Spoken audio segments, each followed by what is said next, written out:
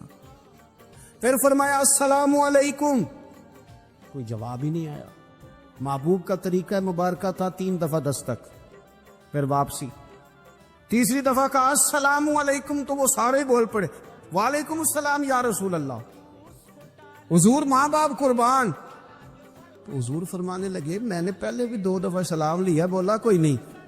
کہ یا رسول اللہ اپنے نصیب تھے نا کہ ہم پہ سلامتیاں بھیج کون رہا ہے، ہم نے سوچا ذرا 3 دفعہ مل جائے سلامتی، ذرا مل جائے نا، حضور سلامتی بھیج رہے تو آتے رہے نا۔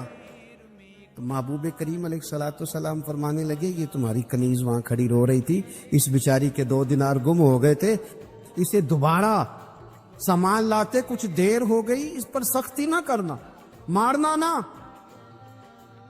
غلام کہنے لگے حضور اس خاتون کے قربان جائیں جو ہمارے کریم رسول کو ہم جیسے غریبوں کے گھر تک لے آئی ہے، مارنا کیا، ہم اسے آزاد کرتے۔ حضور علیہ السلام کے صحابہ بڑے حساس تھے۔ حضرت حنظلہ رضی اللہ تعالیٰ عنہ نہ روتے ہوئے جناب صدیق اکبر رضی اللہ تعالیٰ عنہ سے ملے اور رو کے عرض کرنے لگے حنظلہ تو منافق ہو گیا۔ حضرت صدیق اکبر رضی اللہ تعالیٰ عنہ فرمانے لگے حنظلہ کیا ہوا، کس قسم کی بات کر رہے ہو؟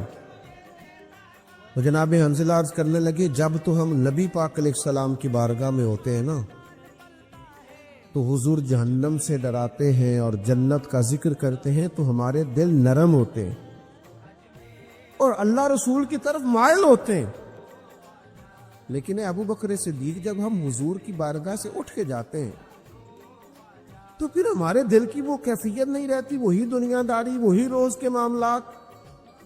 تو یہ نفاق نہیں، منافقت نہیں۔ حضرت صدیق اکبر رضی اللہ تعالیٰ عنہ فرمانے لگے اوہو حنظلہ تم نے تو بڑی قابل غور بات کی ہے، یہ حال تو میرا بھی ہے کہ جو کیفیت نبی کریم علیہ السلام کی بارگاہ میں ہوتی ہے، حضور کی بارگاہ سے اٹھ کے آنے کے بعد وہ کیفیت نہیں ہوتی۔ یہ حساسیت دیکھیے ذرا، یہ جامع ترمذی میں موجود ہے۔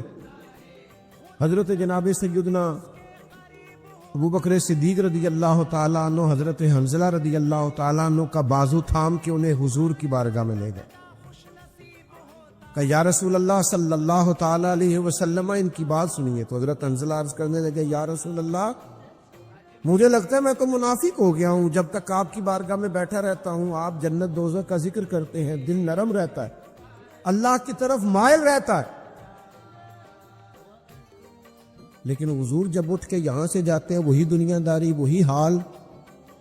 یہ دیکھو حساسیت کیسی ہے تقوی کے بارے میں، یہ حساسیت اپنے دل کی کیفیت کے بارے میں، اپنی روحانیت کے بارے میں، اپنی باطن کے بارے میں، یہ جب تک کیفیت نہ ہو، حساس نہ ہو انسان، تو تقوی کے اعلیٰ معیار تک کیسے پہنچے گا؟ نبی پاک علیہ الصلوۃ والسلام نے فرمایا سنو، اگر تمہاری وہی کیفیت رہے نا ہر وقت جو میری بارگاہ میں رہتی ہے، تو فرمایا پھر تمہاری مجلسوں میں بھی، تمہارے بستروں میں بھی اور تمہارے رستوں میں بھی اللہ کے فرشتے آ کے تم سے مصافحہ کریں۔ لیکن فرمایا یہ وقت وقت کی بات ہے، انسان کی کیفیت ہمیشہ ایک جیسی نہیں رہتی۔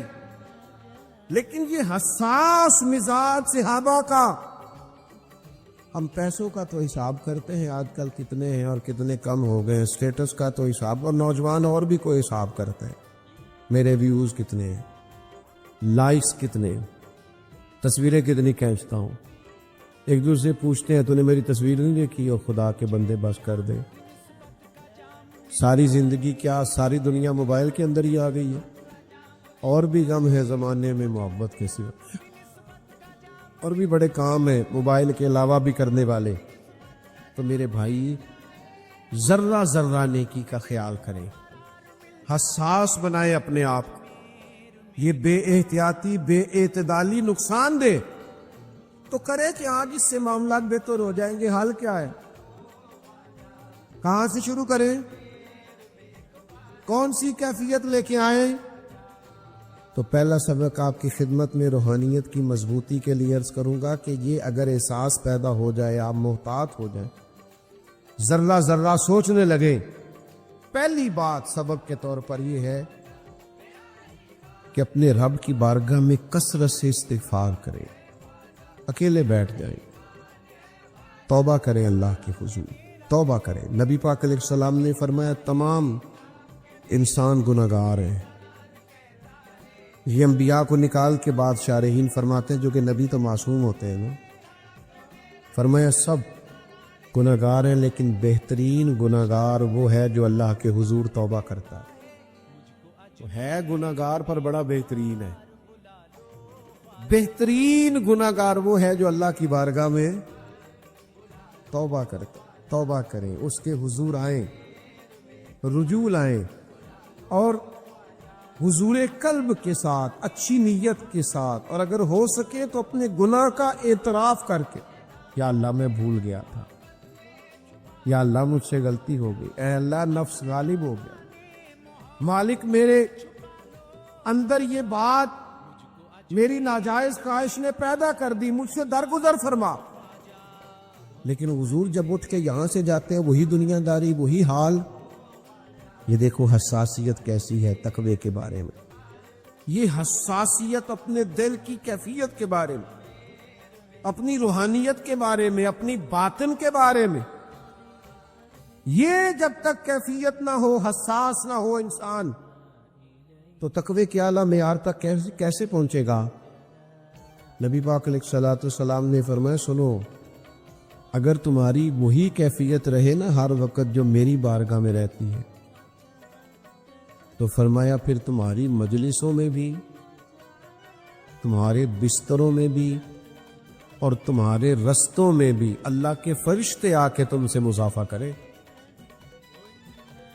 لیکن فرمایا یہ وقت وقت کی بات ہے، انسان کی کیفیت ہمیشہ ایک جیسی نہیں رہتی۔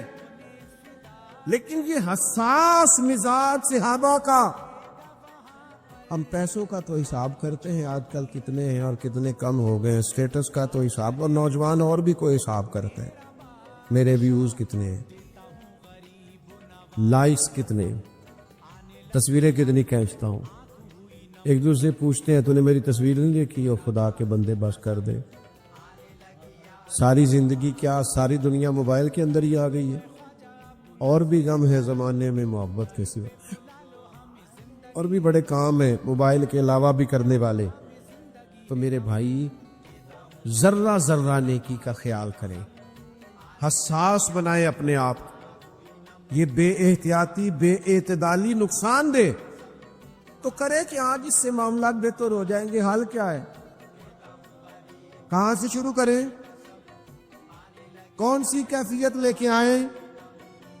تو پہلا سبق آپ کی خدمت میں روحانیت کی مضبوطی کے لیے عرض کروں گا کہ یہ اگر احساس پیدا ہو جائے، آپ محتاط ہو جائیں، ذرہ ذرہ سوچنے لگیں، پہلی بات سبق کے طور پر یہ ہے کہ اپنے رب کی بارگاہ میں کثرت سے استغفار کریں، اکیلے بیٹھ جائیں، توبہ کریں، اللہ کے حضور توبہ کریں۔ نبی پاک علیہ السلام نے فرمایا تمام انسان گناہگار ہیں۔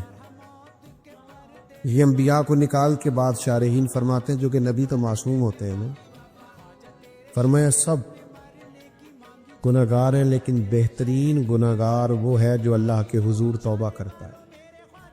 تو ہے گناہگار پر بڑا بہترین ہے، بہترین گناہگار وہ ہے جو اللہ کی بارگاہ میں توبہ کرتا ہے۔ توبہ کریں، اس کے حضور آئیں، رجوع لائیں، اور حضور قلب کے ساتھ، اچھی نیت کے ساتھ، اور اگر ہو سکے تو اپنے گناہ کا اعتراف کر کے، یا اللہ میں بھول گیا تھا، یا اللہ مجھ سے غلطی ہو گئی، اے اللہ نفس غالب ہو گیا، مالک میرے اندر یہ بات میری ناجائز خواہش نے پیدا کر دی، مجھ سے درگزر فرما۔ میرے بھائی خاص توجہ کر کے ندامت کے ساتھ اللہ کے حضور رجوع لائیں، توبہ کریں، اور بار بار کریں، اور سہ بار کریں، یہ کر کے دیکھیں، اور تنہائی میں کریں، اور اکیلے میں کریں اور اپنے رب کو منائیں۔ اللہ کے حبیب علیہ الصلوۃ والسلام نے فرمایا اس کے لیے خوشخبری ہے جو اپنے نامہ اعمال میں کثرت سے استغفار رکھتا ہے۔ جو زیادہ استغفار پڑھے اس کے لیے خوشخبری ہے، زیادہ سے زیادہ مصلی پہ بیٹھا کرے، اللہ سے معافی مانگا کرے۔ ہمارا نا بہت سارا وقت شغل میں گزر جاتا ہے۔ اب تو نیکی بدی کے معاملے میں بھی ہم مذاق کرتے ہیں۔ لوگ کہہ رہے ہوتے ہیں اگر فلانا طبقہ بخشا گیا تو میں نہیں پیچھے رہتا، فلانوں کو معافی ہو گئی تو ہم تو پھر گئے۔ او بھائی کس طرح کی بات ہے؟ مومن کا یہ لب و لہجہ نہیں، مومن تو اپنے رب سے ڈرتا ہے، وہ تو ہر وقت اس کے حضور عاجزی لاتا ہے۔ اور پھر دوسری بات یہ کہ ہم سے گناہ ہو جاتے ہیں، ہم اللہ کے عاجز بندے ہیں، نفس غالب آتا ہے، کئی جگہ نہ چاہتے ہوئے بھی، دانستہ بھی اور نہ دانستہ بھی بہت ساری کمزوریاں ہو جاتی ہیں۔ کرنے کا کام یہ ہے کہ ہم کبھی مایوس نہ ہوں، جب بھی غلطی ہو تو پھر احساس پیدا ہو، جب احساس پیدا ہو تو اپنے رب کی طرف رجوع لائیں۔ مالک کریم کا باب رحمت ہر وقت کھلا ہے، اس کے دروازہ کرم سے ہر وقت بخشش کی خیرات ملتی ہے، درگزر کی سوغات ملتی ہے، وہ اپنے بندوں کو معاف کرتا ہے۔ ایک حدیث ایسی ہے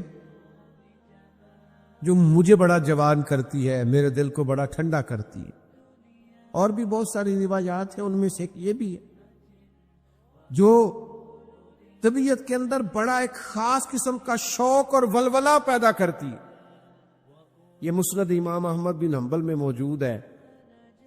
حضور علیہ الصلوۃ والسلام فرماتے ہیں وہ جب شیطان نے سجدہ نہ کیا جناب آدم کو تو اللہ تبارک و تعالیٰ نے شیطان کو نکال دیا، تو شیطان نے نہ وہاں ایک بات کی، وہ کہنے لگا اے میرے مالک، جب تک تیرے بندوں کے جسموں میں روح رہے گی نا میں انہیں گمراہ کرتا رہا، یعنی بندے کے مرنے تک، سانس ٹوٹنے تک، جب تک اس کے وجود میں روح رہے گی میں گمراہ کرتا رہوں گا۔ مالک کی رحمت پہ ہماری اولادیں قربان، ہمارے ماں باپ قربان، اس کے انداز کرم پر ہماری ساری عزتیں قربان۔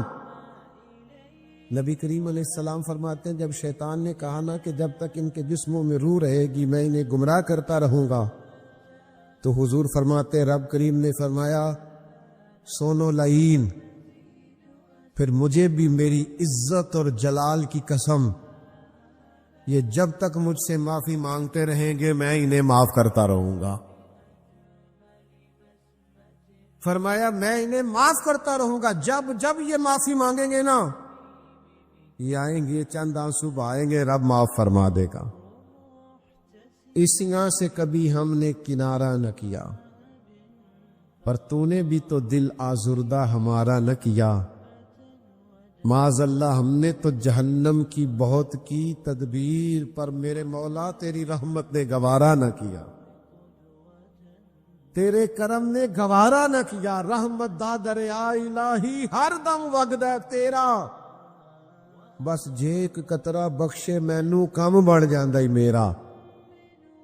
تو جب تک استغفار کریں گے اللہ فرماتا ہے میں انہیں معاف، ایک تو استغفار کرنا ہے، دوسرا نا سجدے زیادہ کرنے، روحانی ترقی کے وَاعْبُدْ رَبَّكَ حَتَّى يَأْتِيَكَ الْيَقِينُ، اللہ فرماتے ہیں اپنے رب کی مرتے دم تک عبادت کرو، خوب سجدے، خوب عبادتیں، خوب توجہ، اپنے رب کے حضور خوب عاجزی، اس کی بارگاہ کی طرف خوب رجوع، یعنی بارشیں نہیں ہوتی تو نماز، زیادہ ہو جائے تو نماز، سورج گرہن لگ جائے تو نماز، کبھی کوئی کمزوری ہو گئی تو سجدہ، اللہ نعمت دے تو شکر کا سجدہ، کبھی غلطی ہو جائے تو رب کی بارگاہ میں معافی کے لیے سجدہ، سجدہ ہی سجدہ، عبادت ہی عبادت۔ میرے نبی پاک فرماتے ہیں جب تم اس کی بارگاہ میں سجدہ کرتے ہو نا تو تمہارے گناہ معاف کرتا ہے اور درجے بلند فرماتا ہے۔ آپ ذرا وہ بخاری شریف کی خوبصورت روایت دیکھیے نا، حضرت کثیر بن قیس فرماتے کہ ایک شخص مدینہ شریف سے چلا اور سینکڑوں میلوں کا سفر طے کر کے وہ دمشق کی جامع مسجد میں پہنچا، اور جب اس سے پوچھا گیا کہ جناب اتنا مشکل ترین اور کٹھن ترین سفر، یہ آج لوگ گاڑی کے اندر بند ہوتے، ہیٹر کی سہولت موجود ہوتی، اور اگر آپ کو کہیں رکنا ہے تو آپ کے لیے اسباب موجود ہیں، پیٹرول پمپ موجود ہے، کھانے کا، پینے کا، نماز پڑھنے کا، سستانے کا سامان موجود ہے، پھر بھی لوگ کہتے ہیں جناب سفر بڑا مشکل کام ہے، دھند بڑی پڑی ہوئی ہے، رستہ نظر نہیں آتا، حد نگاہ بڑی کم ہو گئی، کیسے سفر کرے، بڑی مشکل ہے۔ لیکن میرے بھائیوں، گھوڑوں اور اونٹوں پہ سفر کرنا اور اتنی جدوجہد کرنا اور سینکڑوں میلوں کا سفر طے کر کے آنا، اور پھر کسی سادہ سے درویش کے پاس بیٹھنا، اور جب وہ پوچھے کہ میاں کیسے آنا ہوا تھا تو کہا اور کوئی مقصد نہیں تھا، پتہ چلا تھا آپ کے پاس مدینے والے محبوب کی ایک حدیث پاک موجود ہے۔ اچھا یہ چسکا ہے اگر لگ جائے تو، یہ بھی چسکا ہے اگر نہیں سمجھ آئی آپ کو بات، یہ پورا مزہ ہے حدیث ڈھونڈنے جانے کا۔ آپ یقین کریں یہ پورا مزہ ہے تفسیر قرآن کو سمجھنے کا کہ یہ آیت مجھے سمجھ میں نہیں آ رہا، میں نے شان نزول بھی دیکھا ہے، چند کتابیں بھی دیکھی ہیں، 10 15 20 اساتذہ کو فون کرنا، یہ بھی پورا مزہ ہے، پر شرط یہ ہے کہ یہ لگ جائے تو، یہ بھی ایک پورا ذائقہ ہے۔ لگ گیا تھا نا امام مسلم کو، لوگ کہتے ہیں کھجوریں کھاتے کھاتے اللہ کے حضور حاضر ہو گئے، میں نے کہا کھجوریں تو عام بیٹھ کے کھائیں تو اتنی کھائی نہیں جاتی۔ اصل مسئلہ یہ تھا کہ کتاب کی برق گردانی کرنا اور اس کو ڈھونڈنا کہ میرے نبی کریم نے اس موقع پر کیا فرمایا ہے، یہ ذائقہ بھی اگر کبھی لگ جائے نا، یہ صورت بھی اگر کبھی بن جائے تو یہ بڑا مزہ دیتی ہے، اس کا بھی ایک اپنا لطف ہے، ایک اپنا ذائقہ۔ حضرت معاذ بن جبل رضی اللہ تعالیٰ عنہ بیان فرماتے، کہتے میں نے درجنوں لوگ ایسے دیکھے جو حضور کی بارگاہ میں بیٹھے ہوتے تھے تو یوں لگتا تھا جیسے جھولیاں پھیلا رکھی، ان کی نظریں جھکی ہوتی تھیں ایسے گویا سروں پہ پرندے بیٹھے ہیں، لیکن ان کی ہوش اتنے سلامت ہوتے تھے کہ ایک ایک بات محبوب کی محفوظ کیے جاتے تھے۔ اور آپ کبھی کتب احادیث کا مطالعہ کریں، انہوں نے صرف حضور کی باتیں یاد نہیں کی، حضور نے کس موقع پر کیا اشارہ کیا تھا وہ بھی یاد کر کے روایت کیا۔ اگر محبوب نے کہیں 2 انگلیاں جوڑ کے دکھائی ہیں تو ہر روایت میں ان کی 2 انگلیاں جڑی ہوئی نظر آتی۔ یہ بھی ایک ذائقہ ہے، ایک لطف ہے۔ ہمارا یہ مسئلہ بن گیا ہے کہ ہم نہ یہ والا ذوق نہیں پیدا کرتے، یہ والی تو ہم نے کچھ ایسے بزرگ دیکھے اپنی زندگی میں جنہوں نے بہت علماء کی تقریریں سنی، لیکن اس طرح کر کے سنی کہ جس محفل میں گئے کاغذ قلم ساتھ لے گئے، حضرت نے آج کیا بیان کیا اس کو نوٹ کیا، ان کے پاس ذخیرے جمع ہو جاتے تھے، وہ سن کے بعض لوگوں کی قوت سماعت بڑی اچھی ہوتی، سن کے جلدی یاد کر لے، سن کے انہوں نے بڑی ساری باتیں اپنی تربیت کے لیے اپنی، اور پھر اس طرح بھی ہوا کہ ان سننے والوں میں سے بہت سارے صوفی تیار ہوئے۔ میں درجنوں ایسے لوگوں کو جانتا ہوں انہوں نے باقاعدہ نصاب تو نہیں پڑھا، لیکن کسی شیخ کی صحبت اٹھائی ہے تو بہترین کر کے اٹھائی، زبردست کر کے اٹھائی ہے، اس کے نقوش نظر آتے ہیں باقاعدہ۔ تو یہ ذوق جو ہے نا، تھوڑا سا علم کا شوق، آج بڑا گھٹن والا ماحول ہو گیا ہے، ہر بات پہ اعتراض، ہر بات پہ شکوہ۔ آپ تو ماشاءاللہ اہل محبت ہیں اور یہاں ایک خانقاہ پہ تشریف فرما ہے، لیکن جب دنیا سے اٹھ کے ہم ایسے ہی جگہوں پہ جا کے بیٹھتے ہیں نا جو کہیں وابستہ نہیں، جو دور بیٹھے ہوئے ہیں اور جن کے مزاج میں تنقید ہے، تو ہم جب ان کی باتیں غور سے سنتے ہیں نا کہ بہت امیر آدمی ہے لیکن اس کا خیال یہ ہے کہ یار یہ مولوی کچھ بھی نہیں کر رہے، یہ بس بعض معاملات میں ان کا خیال ہوتا ہے کہ بوجھ ہی بنے ہوئے، تو جب ان لوگوں کی ساری باتیں غور سے سنتے ہیں تو محسوس ہوتا ہے بیچارے کسی پراپوگنڈے کا شکار ہے، کسی نے وہم میں ڈال دیا ہے۔ ظاہر ہے کوئی بندہ بھی اس وقت چھوٹا نظر آتا ہے جب اسے دور سے دیکھا جائے یا غرور سے دیکھا جائے، وہ کبھی قریب آتے نہیں، بیٹھتے نہیں، چیزوں کو سمجھتے نہیں، معاملات پر غور نہیں کرتے تو وہ دور بیٹھ کر پراپوگنڈا کرتے. عزیز دوستو، جب ہمارا مزاج علمی ہوگا، ہم چیزوں کو سمجھیں گے، اخلاقیات کے تعلق سے ہمارے پاس نصاب موجود ہوگا، ہمیں ان ساری باتوں کا پتہ ہوگا جو نبی پاک علیہ السلام نے ہماری تربیت کے لیے بیان فرمائی، اور ہم ان کا شوق رکھتے ہوں گے، اور پھر ہمارے پاس وہ ذخیرہ اس طرح موجود ہوگا کہ ہماری عملی زندگی میں بھی وہ نافذ ہوگا، تو آپ یقین کریں بہت سارے پراپوگنڈے خود بخود ختم ہو جائیں گے، بہت ساری چیزیں خود بخود ختم ہو جائیں.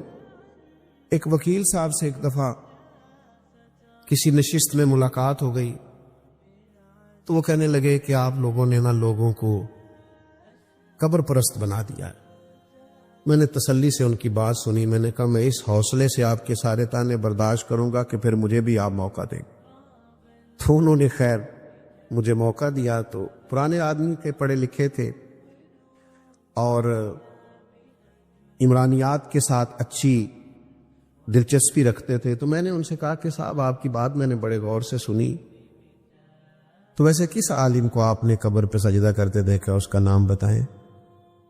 کچھ چلے کوئی آپ کوئی مثال ایک دو. کہنے لگے جی بہت سارے لوگ ہم نے وہاں آتے جاتے دیکھے. میں نے کہا ان پڑھ آدمی تو کسی بھی قوم کا ہو وہ کبھی دلیل نہیں ہوتا، تو کبھی دلیل نہیں ہے نا. ان پڑھ آدمی نے کوئی غلطی کر لی تو آپ اسے دلیل بنائیں گے، وہ ہم سے ویسے بھی. اور پھر ابتلا سے حکم بھی نہیں بدلتا. میں بھی اگر کوئی غلطی کروں تو میری ذاتی غلطی ہے، ان کو میرے نظریے نے، میرے عقیدے نے، میری جماعت نے تھوڑی مجھ سے کہا ہے. ابتلا سے حکم تھوڑی بدلتے ہیں، تو ہو جاتا ہے. تو مجھے کہنے لگے پھر آپ لوگوں کا نصاب کیا. میں نے کہا یہ بالکل آخر میں بتائیں گے آپ کو، پہلے آپ یہ بتائیں کہ آپ نے اتنی سخت بات کی کہ ہم معاذ اللہ قبر پرست ہیں، یعنی ایک مومن کو آپ نے کافر ہی کہہ دیا. آپ کو بھی تو کوئی دلیل پیش کرنا چاہیے تھے نا اس پر. اتنی سخت بات آپ نے کی، آپ کو اس پر دلیل دینی چاہیے. خاموش ہو گئے. تو پھر میں نے ان سے کہا کہ آپ نصاب پڑھیے، ہمارے بزرگوں کو پڑھیے، اور آپ زیادہ نہیں تھوڑا پڑھیے. آپ جس نے کہیں کوئی خلاصہ آپ کو نظر آ جائے وہ پڑھیے. آپ اعلیٰ حضرت بریلوی کو نہیں پورا پڑھ سکتے تو پروفیسر ڈاکٹر مسعود احمد صاحب کو پڑھیے، جنہوں نے ان پہ لکھا ہے. ایک بزرگ تھے، اور کیا بزرگ تھے، وہ بھی کیا ہستی تھی. ان کی زیارت کرنے سے محسوس ہوتا تھا کہ کیا بات. اور کمال لکھا انہوں نے فاضل بریلوی پہ، اور لوگوں کو ریسرچ پہ لگایا. 20 لوگوں نے ان کی نگرانی میں پی ایچ ڈیز کے مقالہ جات لکھے. پام دام برسرے مطلب یہ یہاں کا عنوان نہیں. تو میں نے انہیں ایک حوالہ پیش کیا اعلیٰ حضرت رحمت اللہ علیہ کا، جس میں فاضل بریلوی کہتے ہیں کہ کسی بھی قبر پہ جاؤ تو 4 ہاتھ دور کھڑے ہو کے، مزار سے 4 ہاتھ. آپ کی توجہ ہے میری بات پر؟ مزار سے 4 ہاتھ. آپ یقین کریں سعادت مند آدمی تھے، اور میں یہاں باوضو حاضر ہوں. میں نے اس شخص کو جب کتاب دی تو میں نے اسے حیرت میں گم ہوتے دیکھا. کہنے لگا یہ مولانا احمد رضا نے لکھا ہے. میں نے کہا اس کو پڑھیے، 100 دفعہ پڑھیے. اب میں کوئی اس میں فاتحانہ ہاتھ کھڑے کر کے وہاں سے واپس نہیں آیا. میں نے اپنے دوستوں کو واپس آ کے یہ نہیں کہا کہ میری 2-3 ملاقاتیں ہوئیں، دیکھو بندہ، یہ میں نے نہیں کہا. بلکہ میں واپس آیا اور گاڑی میں بیٹھتے ہی میں اپنے دوستوں سے کہا آج مجھے احساس ہوا ہے اپنی سستی کا، آج مجھے احساس ہوا ہے اپنی کاہلی کا، آج مجھے احساس ہوا ہے کہ ہم کس قدر زیادہ ناکام ہوئے اس کام میں کہ ہم اپنے بزرگوں کی خاص باتیں بھی لوگوں تک پہنچا نہیں سکے. ہم کسی کو بتا ہی نہیں سکے کہ ہمارے بزرگوں نے کیا لکھا ہے. وہیں رہے اپنے 4-5 لوگوں میں مست، یہ پیغام دے ہی نہیں سکے. خدا کرے کہ ایسا ہو، خدا کرے کہ ایسا ہو کہ آپ حضرت فقیہ اعظم کو پڑھنے والے ہوں. اللہ کرے کہ ایسا ہو آپ اعلیٰ حضرت بریلوی کو پڑھنے والے ہوں. لیکن میں بڑی ذمہ داری سے کہتا ہوں، اتنی مشقتیں زندگی بھر جن لوگوں نے کی، ان سے خالص پیار رکھنے والوں نے بھی پیار تو کیا اور خالص کیا، لیکن جو اصل مشن تھا اس مشن پر چل نہیں سکے، توجہ نہیں کی، غور نہیں کی۔ آپ کے پاس تو ہر وقت کتابیں ہونی چاہیے تھی، ہر وقت کتابیں بٹنی چاہیے تھی، جتنی کتابیں آپ کے بزرگوں نے لکھی ہیں تو دور دور تک مثال ہی نہیں ملتی۔ تو یہ شوق جب پیدا ہوگا نا، مزاج علمی ہوگا، طبیعت سیکھنے کی ہوگی، زیادہ باتیں نہیں کرنی، بات کو سمیٹنا ہے۔ یہ بھی چسکا ہے، اگر کبھی لگ جائے نا سرکار کی حدیث پاک پڑھنے کا، سننے کا، یہ بھی حضرت عبداللہ ابن عباس کو حضور نے دعا دی تھی نا کہ اللہ تعالیٰ تجھے دین کی فقاہت عطا کرے، تو ان کو پتہ چلا کہ حضرت ابی بن کعب رضی اللہ تعالیٰ عنہ محبوب کی احادیث کا ذخیرہ رکھتے ہیں، تو پھر ان کے گھر جاتے تھے تو استاذ کے احترام کا یہ حال تھا کہ دستک نہیں دیتے تھے،